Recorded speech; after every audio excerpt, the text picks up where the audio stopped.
টেস্টের ফলাফল না আসায় অভিভাবকদের ক্ষোভ, মাইলস্টোনে প্রবেশে বাধা, বিমান চলার শব্দে আটকে উঠছেন শিক্ষার্থীরা।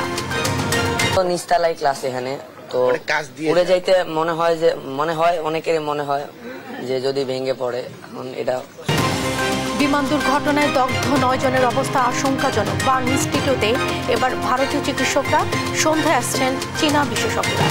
মাইলস্টোনে হতাহতদের সহায়তা দেবে সরকার। নিহত 2 শিক্ষক পাবেন রাষ্ট্রীয় সম্মাননা। স্বজন হারাদের পাশে থাকবে বিএনপি। তাদের যে ব্যথা, তাকে সান্ত্বনা দেওয়ার ভাষা আমাদের কাছে নেই।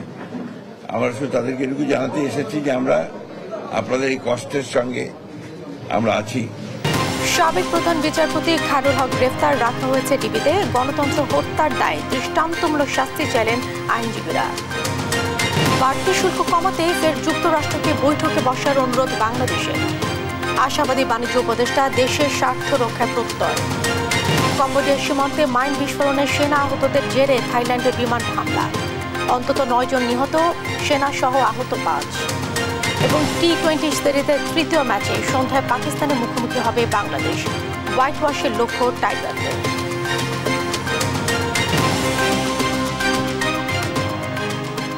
দেখছিলেন শিরোনাম। সংবাদ দুপুরের সঙ্গে আছি আমি জেসিকা আবেদিন। এবারে বিস্তারিত। মাইলস্টোন স্কুলের সামনে সন্তানদের জন্য এখনো মায়ের আহাজারি। কবে পাবেন প্রিয় সন্তানের লাশ? সেজন্য এখন শুধু অশ্রুসিক্ত অপেক্ষা। তবে অজ্ঞাত লাশ শনাক্তে ডিএনএ নমুনা নেয়ার পরও রিপোর্ট পেতে বিলম্ব হওয়ায় ক্ষোভ জানান তারা। এদিকে এখন আতঙ্ক কাটেনি মাইলস্টোনের শিক্ষার্থীদের। বিমানের শব্দেই আটকে উঠেন কেউ কেউ। এমন পরিস্থিতিতে দাবি উঠেছে বিদ্যালয়টি নিরাপদ স্থানে সরিয়ে নেয়ার। M A Ajmer report. আমার ফ্যামিলির এদেরকে ঢুকতে দেন। আমি আপনাদের সাথে আর কথা বলার মতোই নাই ভাই, আমি আর নাই ভাই। 3 দিনেও সন্তানের সন্ধান না পাওয়ায় মাইলস্টোন স্কুলের গেটে এ আহাজারি বিমান বিধ্বস্তের ঘটনায় নিখোঁজ উম্মে আফিয়া মরিয়মের মায়ের।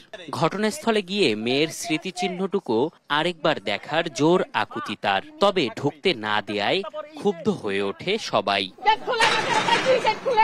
অজ্ঞাত লাশ শনাক্তে ডিএনএ নমুনা নেয়ার পরেও রিপোর্ট নিয়ে বিলম্বকে গাফুলতি হিসেবে দেখছেন তারা। 1 সপ্তাহ আমার বোন কি নিয়ে থাকবে সেটা বলেন। 1 সপ্তাহ রিপোর্ট দিতে লাগে, এইটা কি কোনো দেশের নিয়মে আছে আপনাদের মনে হয়? উত্তপ্ত পরিস্থিতিতে নিখোঁজ মরিয়মের স্বজনদের বিদ্যালয়টিতে ঢুকতে দেয় পুলিশ। আসছে শিক্ষার্থীরাও।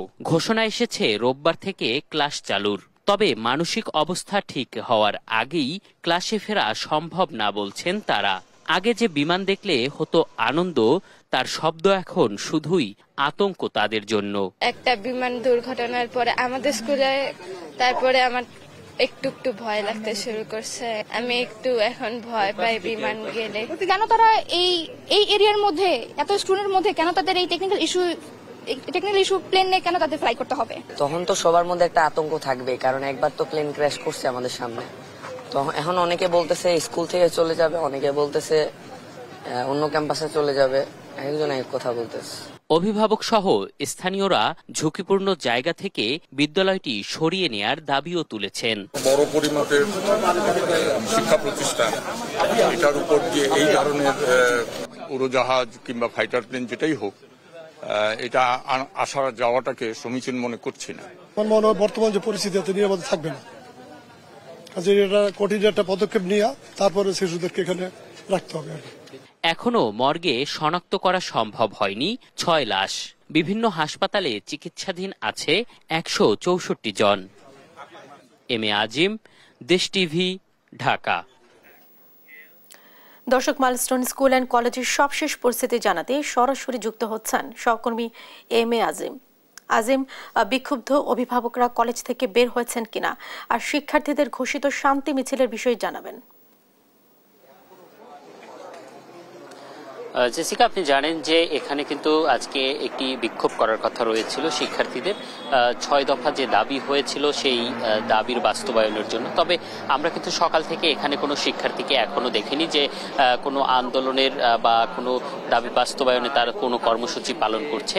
তবে আমরা দেখেছি যে বেশ কিছু অভিভাবক কিন্তু এখানে আসছেন, যাদের এখনো সন্তানকে খুঁজে পাওয়া যায়নি, তারা এখানে এসেছিলেন। এবং আমরা এই মুহূর্তে যদি এখানকার পরিস্থিতি একটু দেখাতে চাই, সেক্ষেত্রে এই মুহূর্তে কিন্তু কয়েকজন সেনা সদস্যকে আমরা দেখছি যে বিদ্যালয়টিতে প্রবেশ করছেন এবং তারা কিন্তু ভিতরে যাওয়ার জন্য একদমই যে প্রধান যে ফটকটি রয়েছে সেই ফটকে তারা এসে পৌঁছেছেন এবং তারা হয়তোবা এখন ভিতরে ঢুকবেন।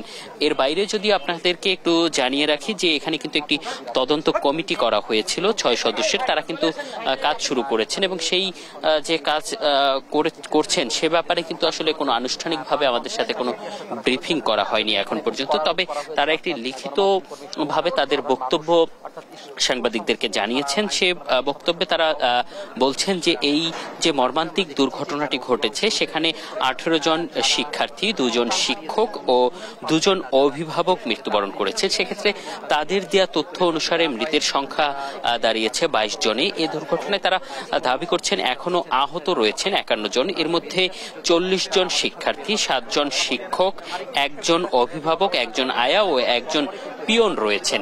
এটি হচ্ছে কিন্তু মাইলস্টোন স্কুল অ্যান্ড কলেজের যে তথ্য, সেই দেয়া তথ্যের ভিত্তিতে কিন্তু এটি আমরা আপনাদেরকে জানিয়েছি। তবে এইটি কিন্তু আসলে সরকারি হিসেবে আমরা গতকালকে যেটি দেখেছি যে সেটি কিন্তু ছিল 32 জন, আসলে সেই হিসেবের সাথে কিছুটা সাংঘর্ষিক বলা চলে। তো এই ছিল আমার কাছে মাইলস্টোন স্কুল অ্যান্ড কলেজের সামনে থেকে সবশেষ।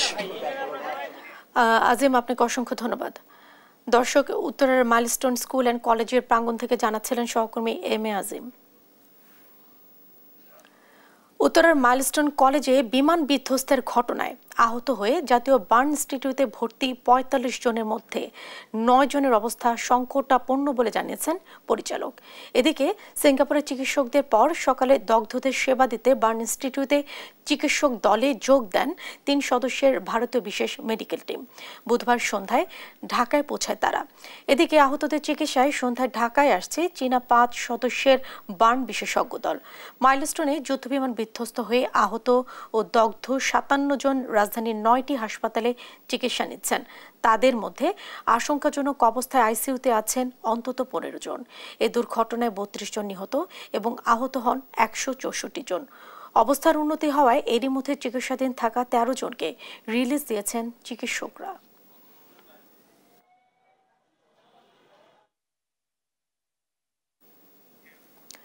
দর্শক, জাতীয় বার্ন ইনস্টিটিউটের পরিস্থিতি জানাতে সরাসরি যুক্ত হচ্ছেন আমাদের সহকর্মী হাসান আল মাহমুদ। হাসান, আহতদের পরিস্থিতি কি, বিদেশি বিশেষজ্ঞরা কি বলছেন, বিস্তারিত জানাবেন।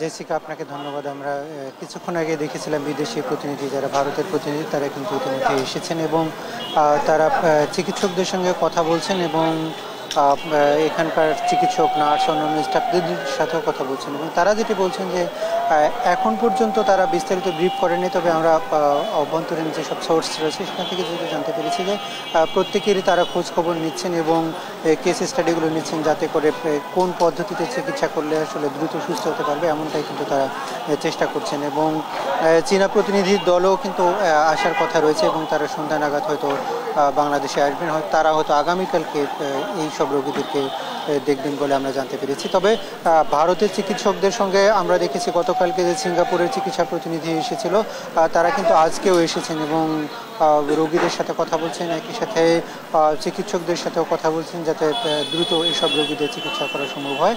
আমরা যতটুকু জানি যে এখন পর্যন্ত 45 জন রোগী জাতীয় বার্ন প্লাস্টিক সার্জারি ইনস্টিটিউটে ভর্তি রয়েছেন, যাদের মধ্যে অন্তত 9 জনের অবস্থা ক্রিটিক্যাল রয়েছে বলে জানা গেছে এবং 13 জনের অবস্থা কিছুটা মধ্যম ক্রিটিক্যাল বলে চিকিৎসকরা জানিয়েছেন এবং বাকি যারা রয়েছেন তারা কিছুটা শঙ্কামুক্ত, তবে দীর্ঘমেয়াদী চিকিৎসা দরকার হতে পারে বলে আমরা জানতে পেরেছি। এবং এছাড়া 9 জন সিএমএসে আছেন, যাদেরকেও সেখানেও চিকিৎসা দেওয়া হয়েছে এবং আরও 2টি হাসপাতালে একজন করে রয়েছেন এখনও চিকিৎসাধীন।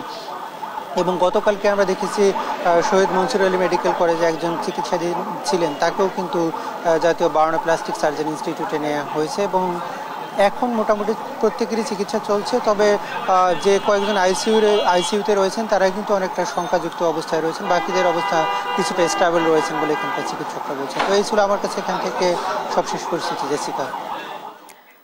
হাসান, ধন্যবাদ আপনাকে। দর্শক, জাতীয় বার্ন ইনস্টিটিউটের পরিস্থিতি জানাচ্ছিলেন সহকর্মী হাসান আল মাহমুদ। উত্তরা যুদ্ধবিমান দুর্ঘটনায় নিহত মাইলস্টোনের 2 শিক্ষককে রাষ্ট্রের সম্মাননা দেওয়ার সিদ্ধান্ত নিয়েছে উপদেষ্টা পরিষদ। সেই সঙ্গে দগ্ধ ও আহতদের সর্বোচ্চ চিকিৎসার সহায়তা দেবে সরকার। বৃহস্পতিবার সকালে প্রধান উপদেষ্টার কার্যালয়ে উপদেষ্টা পরিষদের নিয়মিত বৈঠকে এই সিদ্ধান্ত হয়। বৈঠকের শুরুতে মাইলস্টোন ট্র্যাজেডিতে নিহতদের স্মরণে শোক প্রস্তাব গ্রহণ করা হয়। তাদের আত্মার মাগফিরাত কামনায় দোয়া ও 1 মিনিট নীরবতা পালন করা হয়। মর্মান্তিক এই দুর্ঘটনায় নিহতদের পরিবার এবং আহতদের চিকিৎসা সেবায় সরকারের পক্ষ থেকে প্রয়োজনীয় সব ধরনের সহায়তা দেওয়ার সিদ্ধান্ত হয়।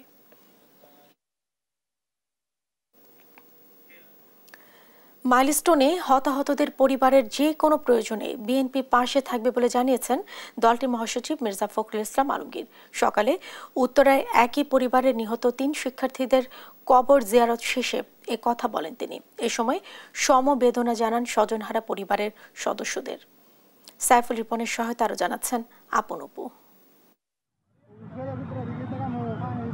মাইলস্টোনে মর্মান্তিক বিমান দুর্ঘটনায় প্রাণ হারায় রাজধানীর উত্তরার তারারটেকের একই পরিবারের 3 শিক্ষার্থী মাহমুদুল ইসলাম আরিয়ান, বাপ্পি সরকার ও আশিকুর রহমান উমায়ের। বৃহস্পতিবার সকালে উত্তরার তারারটেকে যান বিএনপি মহাসচিব মির্জা ফখরুল ইসলাম আলমগীর। এ সময় পারিবারিক কবরস্থানে দাফন করা শিক্ষার্থীদের কবর জিয়ারত করেন তিনি। পরে নিহতদের পরিবারের সঙ্গে দেখা করে সহমর্মিতা জানান। আমরা আল্লাহর কাছে আমরা দোয়া করি আপনারা এই কষ্ট সহ্য করে দাঁড়াবেন এবং স্বাভাবিক জীবন যাপন করতে সক্ষম হবে। এই দোয়া আমরা আল্লাহ তাআলার কাছে চাই। এ সময় মির্জা ফখরুল বলেন, মাইলস্টোনে হতাহতদের পরিবারের পাশে থাকবে বিএনপি। যে ব্যথা তাকে সান্ত্বনা দেওয়ার ভাষা আমাদের কাছে নেই। আমরা শুধু তাদেরকে এটুকু জানাতে এসেছি যে আমরা আপনাদের এই কষ্টের সঙ্গে আমরা আছি, আমরা আপনাদের সঙ্গে সেটা শেয়ার করছি, শেয়ার করে নেব। জাতির ভবিষ্যৎ শিশুদের এমন নির্মম মৃত্যুতে গভীর উদ্বেগ প্রকাশ করে ভবিষ্যতে এমন দুর্ঘটনা এড়াতে দায়িত্বরতদের প্রয়োজনীয় পদক্ষেপ নেওয়ার কথা বলেন তিনি। আল্লাহ তাআলার কাছে এই দোয়া করছি, আল্লাহ তাআলা তাদেরকে যেন শাহাদাত দেন, একই সঙ্গে আহত হয়েছেন তাদেরকে যেন আল্লাহ তাআলা সম্পূর্ণ সুস্থ করে দেন।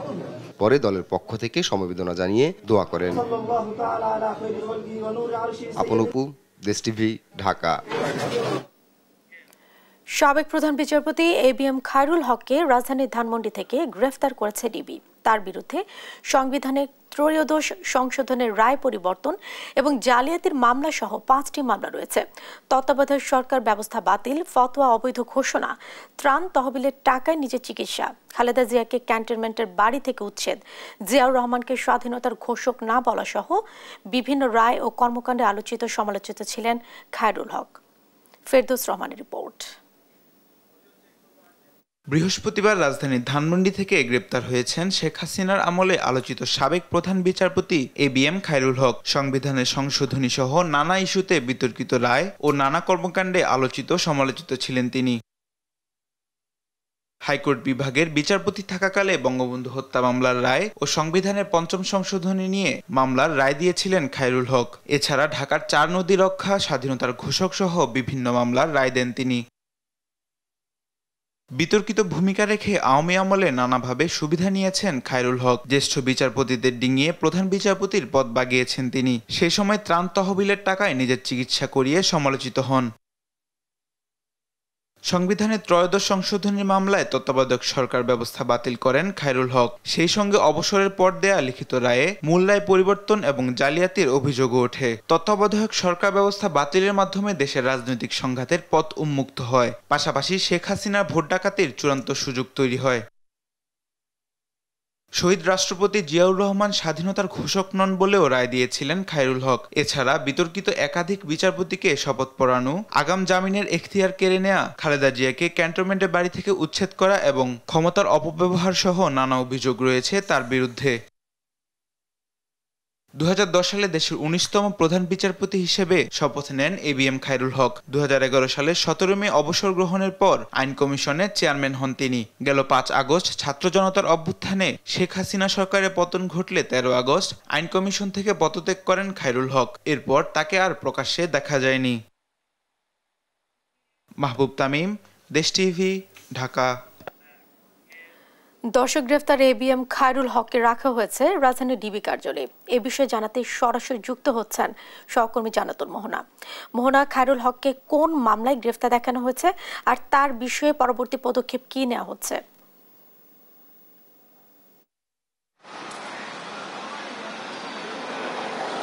জেসিকা, আপনাকে জানাতে চাই যে সকাল থেকে এখানে অপেক্ষা করছি ঠিক এই প্রশ্নের উত্তর খোঁজার জন্যই যে তাকে কোন মামলায় গ্রেফতার করা হয়েছে। তবে আপনাকে এই মুহূর্তে যদি বলি যে এখনও ডিবির যারা রয়েছেন কর্মকর্তারা তারা জানিয়েছেন তারা এখনও সিদ্ধান্ত নিতে পারেননি যে তাকে কোন মামলায় গ্রেফতার করা হবে কিংবা কোন মামলায় তাকে রিমান্ডের জন্য দেওয়া হবে। সেই বিষয়টি নিয়ে তারা এখন পর্যন্ত সিদ্ধান্ত নিতে পারেনি। সিদ্ধান্ত গ্রহণ করতে বেলা 3টা-4টা বাজতে পারে। তবে আজই তাকে কোর্টে তোলা হবে, তবে কখন তোলা হবে তা এখনও বলা যাচ্ছে না, তা এখনও সময় সাপেক্ষ ব্যাপার।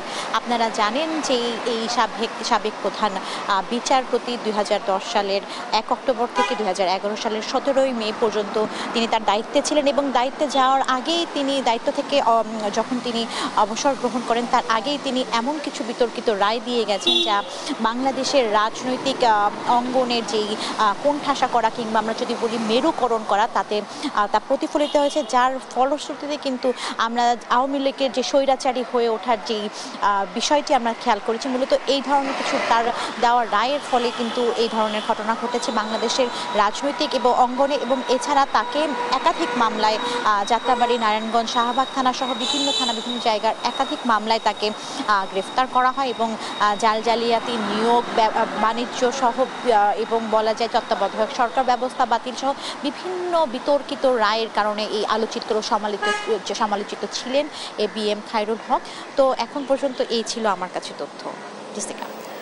মোহন, আপনাকে ধন্যবাদ। আপনি থাকুন, পরবর্তীতে বিস্তারিত জানতে আমরা আপনার কাছে আবারও আসব। দর্শক, ABM খায়রুল হককে গ্রেফতার করা হয়েছে সে বিষয়ে জানাচ্ছিলেন সহকর্মী জান্নাতুল মোহনা। খায়রুল হকের গ্রেফতারে সরকারকে ধন্যবাদ জানিয়েছেন সুপ্রিম কোর্টের আইনজীবীরা। জাতীয়তাবাদী আইনজীবী ফোরামের সভাপতি জয়নুল আবেদিন বলেন, খালেদা জিয়াকে এক কাপড়ে বাড়িছাড়া করতে বড় ভূমিকা ছিল এই বিচারপতির। আর বিএনপির আইন সম্পাদক ব্যারিস্টার কায়সার কামাল বলেন, এদেশে গণতন্ত্র হত্যা এবং শেখ হাসিনাকে ফ্যাসিস্ট বানানোর প্রধান কারিগর খায়রুল হক। সাবরিনা মজুমদারের রিপোর্ট, জানাচ্ছেন মোহাম্মদ সাকিব। ফ্যাসিস্ট সরকারের এজেন্ডা বাস্তবায়নে সরব থাকা সাবেক প্রধান বিচারপতি খায়রুল হকের অপকর্মের ফিরিস্তি অনেক দীর্ঘ। দেশের ইতিহাসে এই প্রথম কোনো প্রধান বিচারপতি গ্রেপ্তার হলেন। ABM খায়রুল হক বিচার বিভাগ ও গণতন্ত্র ধ্বংসের কারিগর ছিলেন উল্লেখ করে জনতার আদালতে তার দৃষ্টান্তমূলক বিচার দাবি করেছেন জাতীয়তাবাদী আইনজীবী ফোরামের সভাপতি ও বিএনপির ভাইস চেয়ারম্যান জয়নুল আবেদিন। গণতন্ত্রকে নস্যাৎ করার জন্য, গণতন্ত্রকে দেশে হুমকির মুখে ফেলে দেওয়ার জন্য, গণতন্ত্র চিরতরে ধ্বংস করার জন্য এখন খায়রুল হকের বিচার কিভাবে হয় সেটা দেখার অপেক্ষায় আমরা আছি। আর দলটির আইন সম্পাদক ব্যারিস্টার কায়সার কামাল বলেন, শেখ হাসিনাকে ফ্যাসিস্ট বানানোর কারিগর ছিলেন খায়রুল হক। ভবিষ্যতে বিচার অঙ্গনে নতুন খায়রুল হকের জন্ম ঠেকাতে তার দৃষ্টান্তমূলক শাস্তি দাবি করেন তিনি। হাসিনাকে ফ্যাসিস্ট করার জন্য, এক নায়ক করার জন্য খায়রুল হক ছিলেন মেইন আর্কিটেক্ট এবং সেই আর্কিটেক্টের বিচারটা এমন হওয়া উচিত যেন সুপ্রিম কোর্টে নতুন কোন খায়রুল হকের এখন বা ভবিষ্যতে জন্ম না নেয়। খায়রুল হক বিচার বিভাগ ও সংবিধানের সঙ্গে প্রতারণা করেছিলেন বলে মন্তব্য করেছেন সুপ্রিম কোর্ট আইনজীবী সমিতির সভাপতি ব্যারিস্টার মাহবুবউদ্দিন খোকন। তার যেন সুষ্ঠু বিচার হয় এবং একজন সে সাধারণ মানুষ না, একজন বিচারপতি, প্রধান বিচারপতি, যার জন্য দৃষ্টান্তমূলক শাস্তি হয় সে দাবি করছি। সাবেক প্রধান বিচারপতির গ্রেপ্তার ভালো খবর নয় জানিয়ে আইনজীবী শিশির মনির বলেন, খায়রুল হকের জালিয়াতির কারণে দেশ ক্ষতিগ্রস্ত হয়েছে। এটাই জাতির জন্য একটা দুঃখজনক সংবাদ। এবিএম খায়রুল হককে আইনের আওতায় আনতে দীর্ঘদিন ধরে দাবি জানিয়ে আসছিলেন এই আইনজীবী নেতারা। মোহাম্মদ সাকিব, দেশ টিভি, ঢাকা। এনসিপি এমন কোনো উন্নয়ন চায় না যেখানে তৃণমূল জনগণ বঞ্চিত হয় এবং শুধু কেন্দ্রে উন্নয়নের সুফল পায় বললেন দলটির আহ্বায়ক নাহিদ ইসলাম। ব্রাহ্মণবাড়িয়ায় জুলাই পদযাত্রায় অংশ নিয়ে তিতাস গ্যাসের সুফল থেকে স্থানীয়দের বঞ্চিত হওয়া প্রসঙ্গে এমন মন্তব্য করেন তিনি। এর আগে স্থানীয় সার্কিট হাউস মিলনায়তনে জুলাই গণঅভ্যুত্থানের শহীদ ও আহতদের পরিবারের সঙ্গে সাক্ষাতের মধ্য দিয়ে শুরু হয় কর্মসূচি। পরে বেলা 11টায় ঢাকা সিলেট মহাসড়কের কাউতলি মোড় থেকে শুরু হয় পদযাত্রা। এতে এনসিপির কেন্দ্রীয় নেতাদের পাশাপাশি স্থানীয় নেতাকর্মী ও নানা শ্রেণী পেশার মানুষ অংশ নেয়। পরে পৌর মুক্ত মঞ্চে সমাবেশ করে অংশ নেন নেতারা।